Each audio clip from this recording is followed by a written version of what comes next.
Hey everyone, today I'm going to show you how to fix Dola AI server errors, a full guide for 2026. If you're getting messages like server error or the app isn't responding, these steps will help.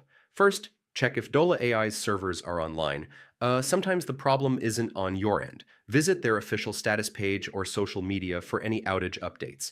Next, make sure your internet connection is stable.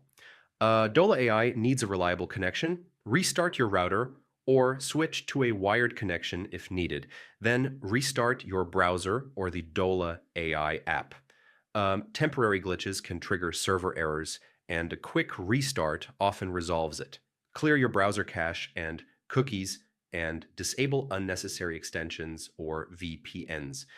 Old data or conflicting add-ons can sometimes cause server errors. Finally, try a different browser or device. Switching from Chrome to Edge or from PC to laptop can help determine if the issue is local or account specific.